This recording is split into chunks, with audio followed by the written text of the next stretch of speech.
Everyone, स्वागत है आप सभी का आपके अपने educational platform the content cloud पर। सो कैसे हैं आप सभी? आई होप आप सभी अच्छे होंगे एंड आप सभी की प्रिपरेशन बहुत अच्छे से चल रही होगी। सो ये पर्टिकुलर वीडियो आपका आरआरबी एनटीपीसी से रिलेटेड है, जिसमें एंशिएंट हिस्ट्री का टॉपिक वैदिक कल्चर कवर किया गया है। रेलवे के द्वारा आपसे जितने भी वैदिक कल्चर से रिलेटेड क्वेश्चन पूछे गए, सारे ही प्रश्न आपको यहाँ पर बताए जाएंगे, डिटेल में बताए जाएंगे। ओके एंड जनरल साइंस से रिलेटेड जो क्लासेस हैं ऑलरेडी आपकी अवेलेबल है, फिजिक्स, केमिस्ट्री एंड बायोलॉजी। ये टॉपिक आपका एंशिएंट हिस्ट्री का वैदिक कल्चर होने वाला है। ओके सो चलिए कुछ इंपॉर्टेंट क्वेश्चंस आपसे यहाँ पर डिस्कस कर लेते हैं। पहला प्रश्न है, वेदों को भारत आर्य सभ्यता का प्रारंभिक साहित्यिक अभिलेख माना जाता है। 4 वेद हैं, ऋग्वेद, सामवेद, यजुर्वेद और चौथा डैश है। आपको बताना है कि चौथा कौन सा है। वेरी सिंपल क्वेश्चन है ये आपका।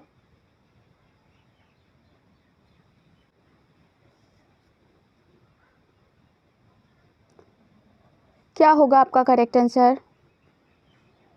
धनुर्वेद और आयुर्वेद एंड आपका जो थर्ड ऑप्शन है शिल्प वेद, ये आपके उपवेद के अंतर्गत आते हैं। जो चौथा वेद है वो है अथर्ववेद। ऑप्शन नंबर 4 आपका करेक्ट आंसर हो जाएगा। बढ़ते हैं अपने नेक्स्ट क्वेश्चन की ओर। सेकेंड क्वेश्चन है, प्रारंभिक वैदिक युग के संबंध में निम्नलिखित में से कौन सा कथन सही है? पुरोहित या पुजारी का समाज में कोई विशेष स्थान नहीं था। सेकंड है, राजा के चयन में सभा और समिति की कोई शक्ति नहीं थी। थर्ड है, धर्म जादू अनुष्ठानों के सूत्र पर आधारित नहीं था। एंड फोर्थ है, लोगों के आध्यात्मिक उत्थान के लिए देवताओं की पूजा की जाती थी। सो प्रारंभिक वैदिक युग के संबंध में आपका कौन सा ऑप्शन एकदम सही है, आप सभी को बताना है।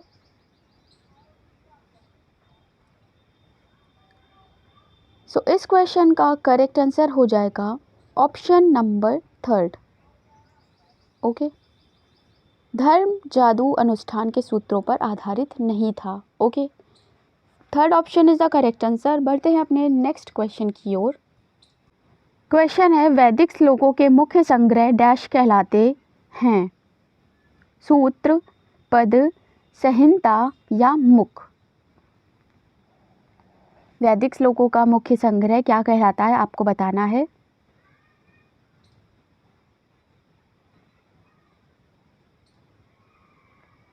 तो ऋग्वैदिक संहिता सबसे पुराना आपका भारतीय ग्रंथ है। ओके, इसमें 1028 वैदिक संस्कृत सूक्त दिए गए हैं और कुल आपके 10,600 छंदों का यह संग्रह है। ओके, जिसे 10 पुस्तकों में, यानी संस्कृत में इसे मंडल कहते हैं, 10 चैप्टर में इसको व्यवस्थित किया गया है।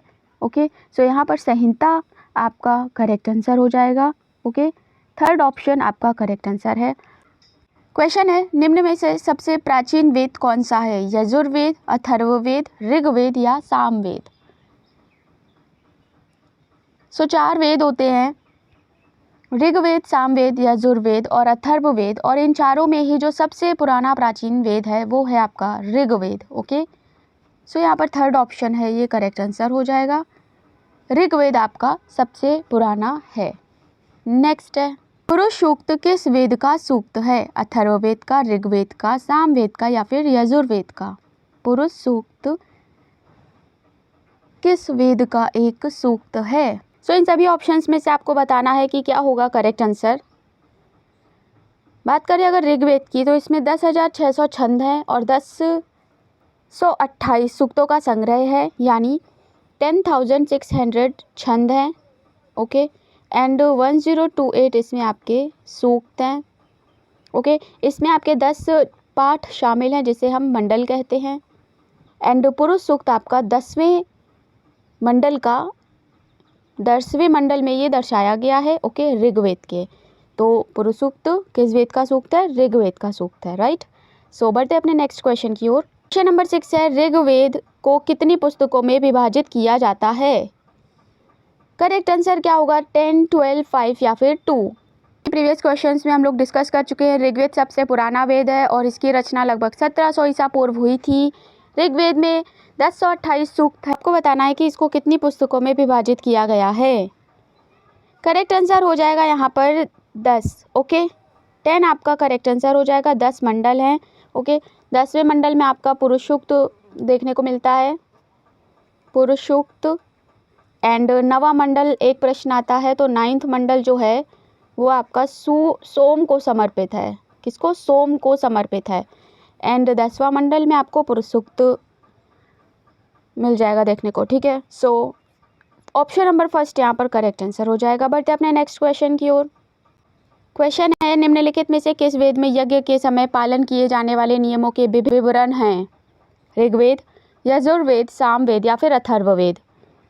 यज्ञ के समय पालन किए जाने वाले नियमों का विभिन्न विवरण आपको यजुर्वेद में देखने को मिल जाएगा। ओके, सो यहाँ पर आपका सेकंड ऑप्शन करेक्ट आंसर हो जाएगा, यजुर्वेद। राइट, नेक्स्ट है क्वेश्चन नंबर 8 है, वैदिक गणित का सबसे महत्वपूर्ण ग्रंथ डैश है? शल्व सूत्र, अथर्ववेद, शतपथ ब्राह्मण या फिर छांदोग्य उपनिषद? क्या होगा आपका करेक्ट आंसर? वैदिक गणित का सबसे महत्वपूर्ण ग्रंथ कौन सा है? पर करेक्ट आंसर हो जाएगा शल्व सूत्र, ऑप्शन नंबर 1। ओके, ये कल्पसूत्र नामक वेदांग का एक हिस्सा है। नेक्स्ट क्वेश्चन है, क्वेश्चन नंबर 9 है, निम्नलिखित में से किस नदी का उल्लेख वैदिक साहित्य में वितस्ता के रूप में किया गया है? झेलम, ब्यास, चेनाब या फिर रावी? कौन सा ऑप्शन होगा करेक्ट आंसर? आप सभी को बताना है। वैदिक साहित्य में कुछ इंपॉर्टेंट रिवर्स हैं एंड उनके मॉडर्न नेम्स आपके लिए इंपॉर्टेंट है जानना। ओके, वितस्ता नाम था, ये आपका रिलेटेड है झेलम से। ओके, फर्स्ट ऑप्शन यहाँ पर करेक्ट आंसर हो जाएगा। झेलम का वैदिक नाम वितस्ता था। नेक्स्ट कुछ और डिस्कस कर लेते हैं इंपॉर्टेंट रिवर्स। राइट, सो यहाँ पर कुछ आपके रिवर्स हैं जिनके ऋग्वैदिक नाम है और जिनके आपके ये मॉडर्न। बात करें पहले रिवर की, तो अस्किनी, जिसे आज हम चेनाब रिवर के नाम से जानते हैं। ओके, नेक्स्ट है सिंधु, जिसका आज भी नाम सिंधु है। ओके, अगली है रिवर परुष्णी, जो इसका ये ऋग्वैदिक नाम है एंड इसका मॉडर्न नेम है रावी। ओके, नेक्स्ट है आपका वितस्ता, जिसे आज हम झेलम के नाम से जानते हैं। नेक्स्ट ऋग्वैदिक रिवर है विपासा, जिसे आज हम ब्यास रिवर के नाम से जानते हैं। ओके, अगली है सुतुद्री, जिसे आज हम सतलज रिवर के नाम से जानते हैं। ओके, सो ये कुछ इंपॉर्टेंट ऋग्वैदिक नाम हैं और आपके मॉडर्न नेम्स हैं रिवर्स के। ओके, इन सभी से आपके प्रश्न बनते हैं, इसलिए ये सभी आपके लिए इम्पॉर्टेंट हैं। ओके, सो बढ़ते हैं अब अपने नेक्स्ट क्वेश्चन की ओर। क्वेश्चन नंबर 10 है, ऋग्वैदिक में ऋषि विश्वामित्र और देवी के रूप में पूजे जाने वाली दो नदियों के बीच संवाद के रूप में एक ऋचा है, ये कौन सी नदियां हैं? ऋग्वेद में ऋषि विश्वामित्र और देवी के रूप में पूजी जाने वाली दो नदियां हैं, उनके बीच का एक कॉन्वर्सेशन है, वो उन दो रिवर्स का नाम बताना है आपको। ओके, सो क्या होगा आपका करेक्ट आंसर? ये हैं ऑप्शंस।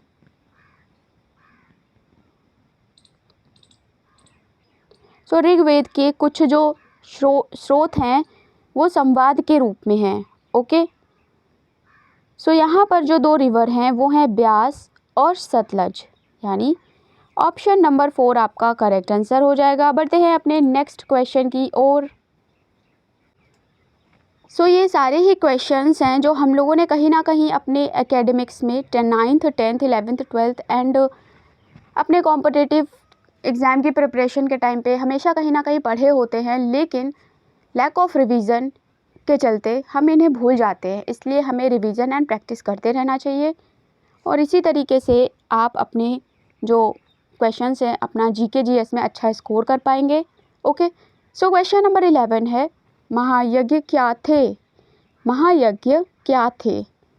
यज्ञ जो केवल एक कुलीन और धनी व्यक्ति और राजा द्वारा ही किया जा सकता था, राज्याभिषेक, ए और बी दोनों, या फिर इनमें से कोई नहीं।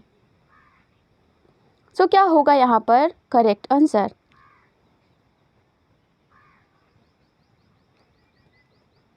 सो करेक्ट आंसर हो जाएगा option number third, A and B both.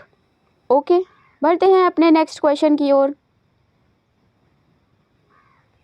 Question है, उत्तर वैदिक साहित्य के अनुसार भारत के 3 व्यापक विभाजन क्या हैं? भारत के 3 व्यापक विभाजन क्या हैं?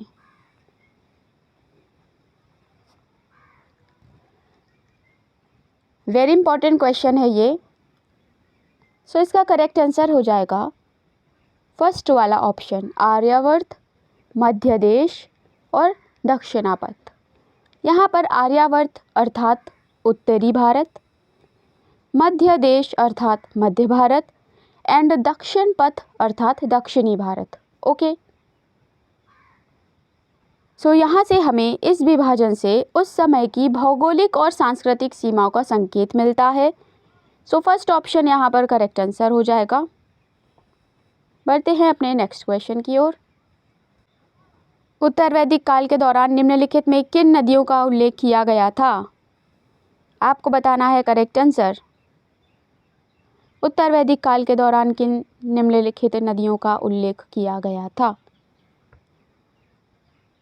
ओके, सो ग्रंथों में उत्तर वैदिक काल के दौरान गंगा और यमुना नदी का उल्लेख है। गंगा और Yamuna, option number B correct answer हो जाएगा। नेक्स्ट है क्वेश्चन है, न्यायिक कार्य से संबंधित ऋग्वैदिक जनजातीय सभा का नाम क्या था? न्यायिक कार्य से संबंधित ऋग्वैदिक जनजातीय सभा का नाम क्या था? सभा, समिति, विदत या फिर उपरोक्त सभी?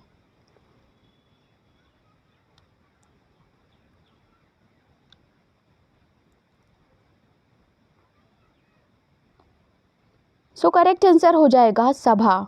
Okay, first option is the correct answer. And जो भी महिलाएं इस सभा में भाग लिया करती थी, पार्टिसिपेट करती थी, उन्हें सभावती कहते थे। ओके, ये क्वेश्चन भी आपसे बन सकता है। जो फीमेल्स इन सभा में पार्ट लिया करती थी, यानी वहाँ पर शामिल होती थी, तो उन्हें हम सभावती कहते थे।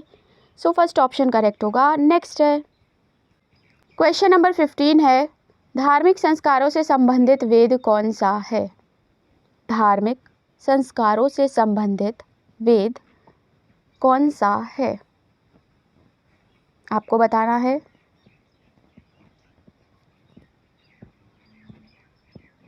सो यहाँ पर अगर हम लोग ध्यान से देखें तो करेक्ट आंसर होगा सेकंड ऑप्शन, यजुर्वेद। धार्मिक संस्कारों से संबंधित यजुर्वेद है आपका।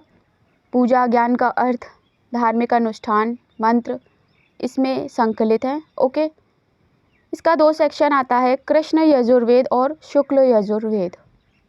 ओके, कृष्ण यजुर्वेद एंड शुक्ल यजुर्वेद, ये भी आपके लिए इम्पॉर्टेंट है। सो इसके 2 प्रकार हैं, आप ये याद रखिएगा। सेकेंड ऑप्शन करेक्ट है। बढ़ते हैं अपने नेक्स्ट क्वेश्चन की ओर। उत्तर वैदिक काल में कर वसूलने वाले को क्या कहते थे? ओके, सो उत्तर वैदिक काल में कर वसूलने वाले को क्या कहते थे? भागदुद, अक्षवाप, सूत या तक्षण? सो इस तरीके से जैसे आज के समय में मॉडर्न टाइम में हमारे पास अलग अलग पोस्ट होती हैं, वैसे उस समय भी हर एक पर्टिकुलर इंसान को एक दायित्व सौंपा जाता था। उनका एक ड्यूटी होती थी और उनका एक पर्टिकुलर पोस्ट का नाम होता था, उसे आपको याद रखना है। जैसे इस प्रश्न में बोला है कि कर वसूलने वाले को क्या कहते थे, तो यहाँ पर आपको बताना होगा correct answer. So correct answer हो जाएगा ऑप्शन नंबर 1, भागदुद। ओके, इसी तरीके से और भी चीज़ें आपसे पूछी जाती हैं, तो चलिए उन्हें एक बार देख लेते हैं। सो यहाँ पर आपके कुछ अधिकारियों के नाम दिए गए हैं और उनका कार्य दिया गया है। ठीक है, पहला है आपका, ये सभी अधिकारी और उनके कार्य वैदिक काल के अकॉर्डिंग हैं। ओके, पुरोहित मुख्य पुजारी होते थे, सेनानी सेना के सर्वोच्च सेनापति होते थे, जैसे आज भी हमारे आर्मी में जो सर्वोच्च पद होता है। ओके, उसी तरीके से इन्हें उस टाइम पे सेनानी कहते थे। वज्रपति चारागाह भूमि के प्रभारी अधिकारी होते थे। जीवग्रह पुलिस अधिकारी होते थे। दत्ता आपका गुप्तचर और संदेशवाहक होते थे। ग्रामणी अर्थात ग्राम का या गांव का मुखिया होता था। कुलपति परिवार का मुखिया होता था। मध्यमासी विवादों का मध्यस्थ होता था। भागदूत राजस्व संग्राहक होते थे। ओके। और संग्रहित्री कोषाध्यक्ष होते थे। ओके। नेक्स्ट है आपका महिषी यानी मुख्य रानी। नेक्स्ट है सुता अर्थात सारथी और दरबारी मंत्री। ओके। नेक्स्ट है गोविंद करतान खेल और वन के रक्षक होते थे। ओके। अगला है पालागल अर्थात संदेशवाहक। छत्री इनका कार्य होता था चैम्बरलेन। ओके। नेक्स्ट है अच्छवाप यानी लेखाधिकारी। अथापति अर्थात मुख्य न्यायाधीश। तक्षण यानी बढ़ई। ओके। सो इस तरीके से ये आपके वैदिक काल के अधिकारियों के नाम थे, उन्हें इन नाम से जाना जाता था। ओके। जिस तरह कर वसूलने को हम लोग भागदूत के नाम से जानते हैं, उसी प्रकार इनका भी पर्टिकुलर सबके नाम होते थे एंड ये सभी आपके लिए इम्पॉर्टेंट है। इसी तरह जब हम मौर्य काल में जाएंगे तो ये जो कार्याधिकारी हैं इनके नामों में परिवर्तन देखने को मिलता है। ओके।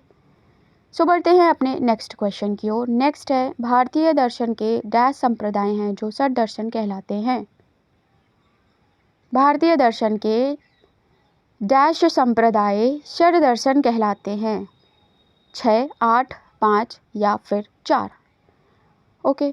सो इस क्वेश्चन में ऑलरेडी इसका आंसर छिपा है। षड अर्थात होता है 6 यानी ऑप्शन नंबर 1 आपका करेक्ट आंसर हो जाएगा। एंड भारतीय दर्शन के 6 संप्रदाय हैं जिन्हें षट दर्शन के नाम से जाना जाता है।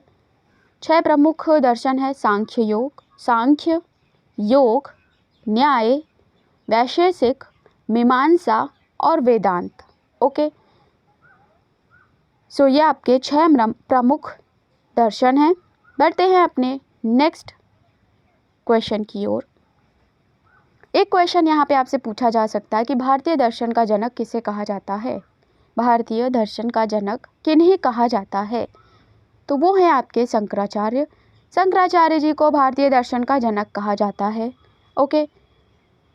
सो बढ़ते हैं नेक्स्ट क्वेश्चन की ओर। क्वेश्चन नंबर 18 है प्राचीन भारत के संदर्भ में निम्नलिखित कथनों पर विचार कीजिए। प्रारंभिक वैदिक युग में समाज मात्र सत्तात्मक था। सेकंड है कि ऋग्वैदिक काल में महिलाएं सभा और विधत में भाग लेती थीं। ये दोनों ही कथन में कौन सा सही है कौन सा गलत है आपको बताना है। सो करेक्ट आंसर यहाँ पर हो जाएगा only second. Okay. Only second यानी केवल 2। सेकेंड ऑप्शन यहाँ पर करेक्ट आंसर हो जाएगा। ऋग्वैदिक काल में महिलाएं सभा और विधत में भाग लेती थीं। बढ़ते हैं अपने नेक्स्ट क्वेश्चन की ओर। क्वेश्चन है किस वेद में इंद्र की स्तुति में लगभग 250 ऋचाएं हैं जिन्हें नगरों को नष्ट करने वाला बताया गया है। ऋग्वेद अथर्ववेद सामवेद या फिर यजुर्वेद। इंद्र को वैदिक युग में धर्म में सबसे महत्वपूर्ण देवताओं में से एक माना गया है। ओके। एंड ये आपका ऋग्वेद में इंद्र की स्तुति बताई गई है। Okay. So first option correct होगा। नेक्स्ट है क्वेश्चन नंबर 20 है प्रारंभिक वैदिक काल में डैश को सबसे मूल्यवान संपत्ति माना जाता था। प्रारंभिक वैदिक काल में डैश को किसको, यानी तब आपके जो मवेशी होते थे इन्हें आपका सबसे मूल्यवान संपत्ति माना जाता था, जिसमें आपकी गाय महत्वपूर्ण थी। ओके। यहाँ पर थर्ड ऑप्शन करेक्ट होगा। क्वेश्चन नंबर नेक्स्ट है ऋग्वेद के 10वें मंडल में निम्नलिखित में से कौन सा स्रोत विवाह समारोह पर प्रकाश डालता है। सूर्य सूक्त, पुरुष सूक्त, दान स्तुति या फिर उर्ण सूत्र। सो यहाँ पर आपका सेकंड ऑप्शन पुरुष सूक्त करेक्ट आंसर हो जाएगा। बढ़ते अपने नेक्स्ट क्वेश्चन की ओर। क्वेश्चन नंबर 22 है ऋग्वेद की अधिकांश सभ्यताएं किस नदी के पास स्थित थीं। नर्मदा, सरस्वती, गंगा या फिर गोदावरी। क्या होगा आपका करेक्ट आंसर। सो इस क्वेश्चन का करेक्ट आंसर आपका क्या होगा बताना है आप सभी को।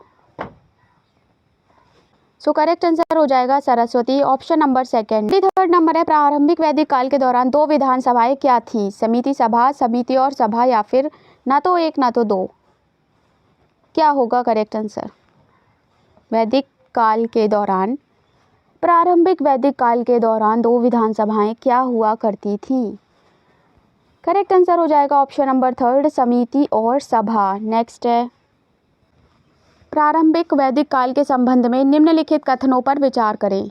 पहला, ऋग्वैदिक समाज मातृसत्तात्मक था और समाज की मूल इकाई ग्राम थी। सेकंड, ऋग्वैदिक काल में बाल विवाह प्रचलित था जबकि सती प्रथा अनुपस्थित थी। कौन सा कथन आपका सही है, आपको बताना है। सो इस क्वेश्चन का करेक्ट आंसर हो जाएगा ऑप्शन नंबर 4, उपयुक्तों में से कोई नहीं। क्वेश्चन नंबर 25, निम्नलिखित में से कौन सा सबसे पुराना वेद है? ऋग्वेद, यजुर्वेद, सामवेद या फिर अथर्ववेद? बहुत इंपॉर्टेंट है। करेक्ट आंसर हो जाएगा यहाँ पर option number 1, Rigveda. Okay, oldest Veda is Rigveda. Next है क्वेश्चन नंबर 26 है, निम्नलिखित में से कौन सा ब्राह्मण ग्रंथ ऋग्वेद से संबंधित है? ऐत्रेय, गोपथ, शतपथ या फिर तैत्तिरीय? कौन सा ब्राह्मण ग्रंथ ऋग्वेद से संबंधित है? क्या होगा करेक्ट आंसर?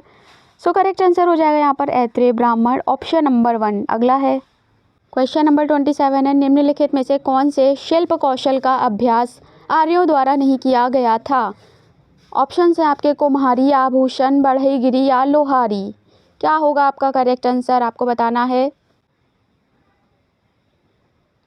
आंसर हो जाएगा यहाँ पर ऑप्शन नंबर 4, लोहारी। नेक्स्ट है क्वेश्चन है, निम्नलिखित कथनों पर विचार करें। समाज में महिलाओं का स्थान निम्न था। लड़कियों को लड़कों के साथ ही शिक्षित किया जाता था। महिलाओं को सभा और समिति दोनों में भाग लेने की अनुमति थी। कौन सा कथन सही है? कौन सा ऑप्शन आपका करेक्ट होगा, बताना है आप सभी को। करेक्ट आंसर हो जाएगा ऑप्शन नंबर 3, केवल सेकंड और क्वेश्चन नंबर 29 है, निम्नलिखित महिला विद्वानों में से कौन ऋग्वैदिक काल से संबंधित थी? विश्वारा, अपला, लोपामुद्रा या घोषा? क्या होगा आपका करेक्ट आंसर? सो इस क्वेश्चन का करेक्ट आंसर हो जाएगा option number 4। Reasoning, maths and GK से रिलेटेड आपकी इंपॉर्टेंट क्लासेस चैनल पर अवेलेबल हैं। आप प्लेलिस्ट चेक करना बिल्कुल ना भूलें। 30th नंबर है, सामवेद को भारतीय डैश के प्राथमिक स्रोतों में से एक माना जाता है। मुद्रा, कपड़ा डिजाइन, औषधि या संगीत और कला?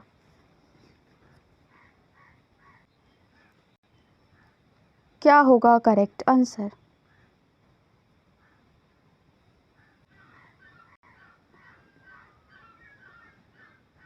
सो करेक्ट आंसर हो जाएगा यहाँ पर संगीत और कला, ऑप्शन नंबर 4। ओके,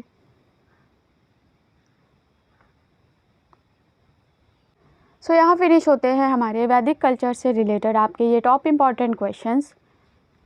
कितने क्वेश्चन आपको पहले से आते थे, कितने सही हुए, कमेंट सेक्शन में बताना बिल्कुल ना भूलें। एंड आरआरबी एनटीपीसी की प्लेलिस्ट को चेक करना बिल्कुल ना भूलें। मिलते हैं नेक्स्ट टॉपिक के साथ नेक्स्ट क्लास में, तब तक के लिए थैंक्स फॉर वॉचिंग।